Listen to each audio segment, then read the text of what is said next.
Olá, meus irmãos, dando continuidade então na nossa lição de número 8, dia 20 de agosto de 2017, ok? Segundo tópico, elementos que identificam uma igreja. Segundo subtópico, as ordenanças.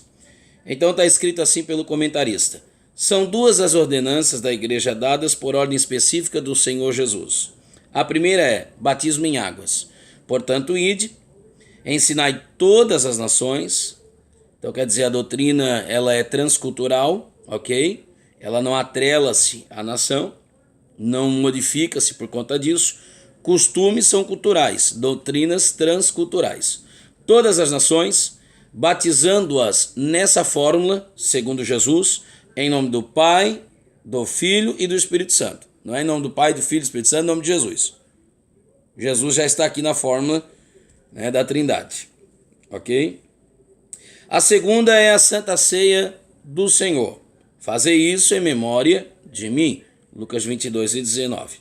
O batismo em águas é o rito, né, isso é o ritual, que simboliza a nossa união com Cristo e é a nossa confissão pública de fé em Jesus. Romanos 6 e 4. Como se nasce apenas uma vez, da mesma forma o batismo acontece uma só vez. Lógico, Efésios 4,4 diz que há uma só fé. Simples assim, tá bom? Ao homem está disposto a morrer uma só vez. Hebreus 9,7. Então, se você precisa nascer de novo, ok? Você precisa morrer e ressurgir, simbolicamente, espiritualmente falando, mas isso se faz apenas uma vez. Já a ceia do Senhor é diferente. Por quê? Porque é um rito da comunhão e significa a continuação da vida espiritual. Por isso deve repetir-se. Inclusive, há denominações que fazem apenas uma vez por ano. Eu acho muito pouco. Eu acho que deveria fazer, na verdade, uma vez por semana. 1 Coríntios 10 e 16. O crente em Jesus precisa estar em comunhão com a igreja para participar da ceia do Senhor. Isso por si mostra a impossibilidade de alguém querer ser crente sem se tornar membro da igreja. Bom, está escrito em Hebreus 10 e 25, não sendo como alguns que não congregam, ok? Se não me falha a memória, 1 João 2 e 19, saíram de nós porque, de fato, não eram e não estavam conosco. Falando sobre essas duas ordenanças, que uma está ligada à outra necessariamente, segundo a explanação do comentarista, eu quero tecer alguns breves comentários. Por exemplo, Santa Ceia do Senhor. Olha que equívoco terrível que alguém prega. Alguém acha que Santa Ceia do Senhor é consequência de meritocracia. Alguém acha que quem deve comungar da Santa Ceia é o camarada digno. Bom, a Bíblia diz exatamente o oposto. Se você acredita que Santa Ceia é fruto de dignidade, de meritocracia, não é ceia. Você não pode fazer isso em memorial de mim. Isso é incoerente. Se você fizer em memorial de mim, como disse Jesus, você vai olhar para a cruz. E a cruz é o ato público de Jesus dizendo que nós não somos dignos. Se nós pudéssemos sermos dignos de irmos a Deus sem Jesus, Jesus morreria como um tolo na cruz. Eu devo dizer isso debaixo de muito temor. O sangue de Jesus tem poder.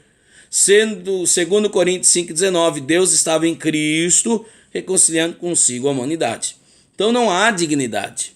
Pelo contrário, você não participa da ceia porque você é digno. Você participa da ceia porque você é indigno. Ok? Está onde isso? Na Bíblia. Jesus disse, João 6,53 a seguir: quem não come da minha carne, não bebe do meu sangue, não tem parte comigo.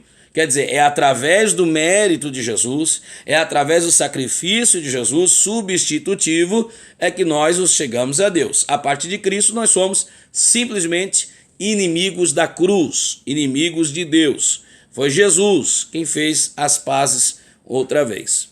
Então, irmão, tire essa ideia da mente que você participa da ceia porque você é digno. Porque se fosse por dignidade, eu te perguntaria, por que então que não se dá Santa Ceia para criança?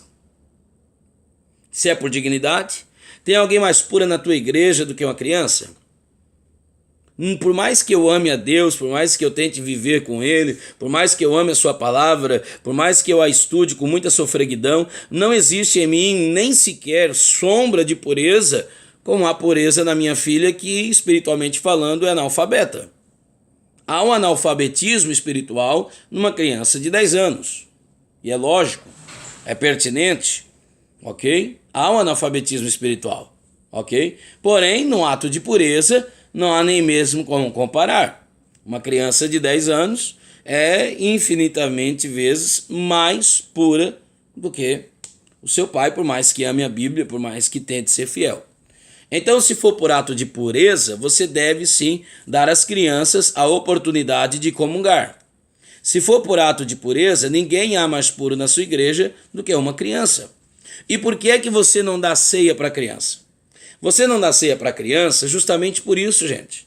Porque o texto diz, olha o que o texto diz: examine-se, pois, o homem a si mesmo, 1 Coríntios 28, assim coma e beba. Verso 27, porque quem come e bebe indignamente, come e bebe para sua própria condenação, não discernindo tratar-se do corpo do Senhor. Sofre com doenças reumatogênicas. 1 Coríntios 11:30. Por isso que há entre vós muitos que são doentes e outros que são fracos. Logo, irmãos, olha, não é difícil de entender. Gente, isso aqui é muito pertinente. Eu preciso entender o quê? Que a única maneira de eu tomar a Santa Ceia do Senhor indignamente é julgando-me digno desta. Vou repetir. A única maneira que eu posso tomar ceia do Senhor indignamente é julgando-me digno desta.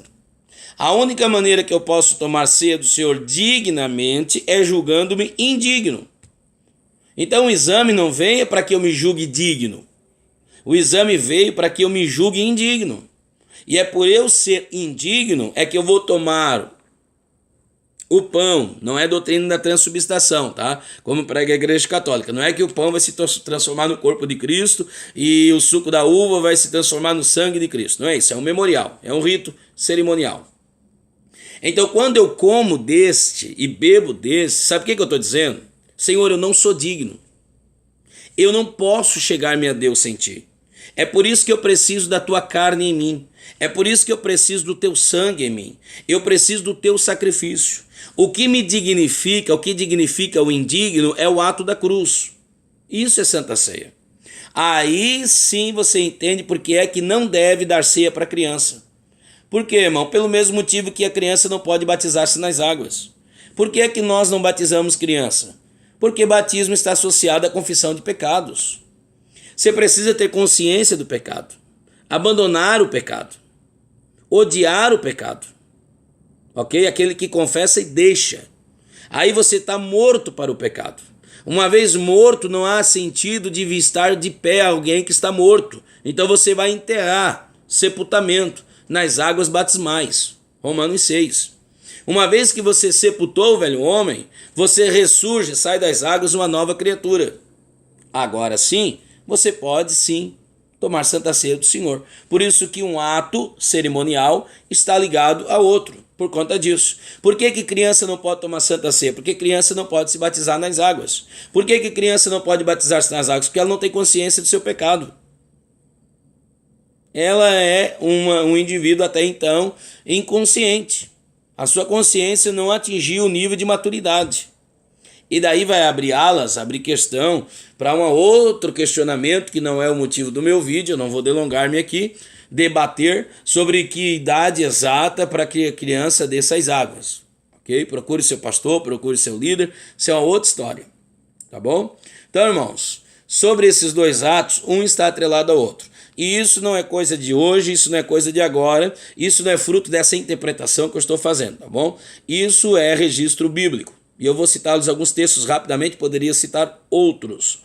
Por exemplo, Gênesis 14:13. Então veio um que escapara e o contou a Abrão, o hebreu. Por muito tempo nós pensamos que esse nome Abrão, o hebreu, é porque ele era descendente de Éber. Mas não. O nome hebreu, gente, significa para além das águas. Isso significa hebreu. Hebreu está associado a nômade. Hebreu chamava-se aqueles que rompem as águas. Aqueles que vêm para cá do crescente fértil, geograficamente falando. Então Abrão é o hebreu porque ele é um nômade. Abrão é o hebreu porque ele rompeu as águas, porque ele é um povo para lá das águas que veio para o lado de cá. Então ele passa pelo pacto das águas. Uma vez passando pelo pacto das águas, sendo chamado de hebreu, aquele que passa pelas águas, verso 18. Ora, Melquisedeque, rei de Salém, trouxe pão e vinho, que é isso? Santa Ceia. Então primeiro ele rompe o pacto das águas, 14 e 13. Depois ele participa da Santa Ceia, 14 e 18. Pegou? Que mais? Batismo de Jesus, Mateus 3. Depois, Santa Ceia, Mateus 4. Batismo de Jesus, Mateus 3. Depois, vai para o deserto. Após o deserto vencer o diabo, o que acontece, irmão? Ele faz o quê? Comunga. Os anjos o servem. Santa Ceia. Quer mais? Batismo de Israel. Está na Bíblia. Eles passam pelo Êxodo, capítulo 14. Pelo mar que passou a ser chamado Mar Morto por conta daqueles que morreram ali. Depois de passar pelo Mar Morto, capítulo 14, capítulo 15 eles cantam. E depois eles cessam o louvor para murmurar. Coisa terrível. E depois, então, capítulo 16, temos o quê? Santa Ceia, maná. Foi o Senhor quem providenciou. Então, irmão, sempre após as águas vem ceia, comunhão. Então, irmão, Deus que é santo não pode comungar com aquele que não é santo. Como eu posso pegar aquele que não é santo e mortificá-lo? Batismo, sepultamento. Então eu sepulto a velha criatura. Por isso Jesus disse a Nicodemos a necessidade de nascer de novo. Eu sepulto o velho homem. E agora ressurge de lá uma nova criatura. 2 Coríntios 5,17. Se alguém está em Cristo, nova criatura é. Aquelas coisas velhas já se passaram. Tudo se fez novo. Uma vez que eu ressurjo em nova criatura, agora sim, essa nova criatura santa pode comungar-se com aquele que é santo. Ok? Que Deus te abençoe, meu irmão. Esse é o meu comentário sobre esse tópico, né? Se não me falha a memória. É o segundo tópico, né? As ordenâncias, ou melhor dizendo, é o segundo subtópico, as ordenâncias do segundo tópico, que é elementos que identificam uma igreja. Tá bom? Que Deus te abençoe em nome de Jesus. Essa é a lição 8, a Igreja de Cristo, que será ministrada no dia 20 de agosto. Deus te abençoe em nome de Jesus. Esse é o nosso comentário, tá bom? Deus te abençoe. Amém.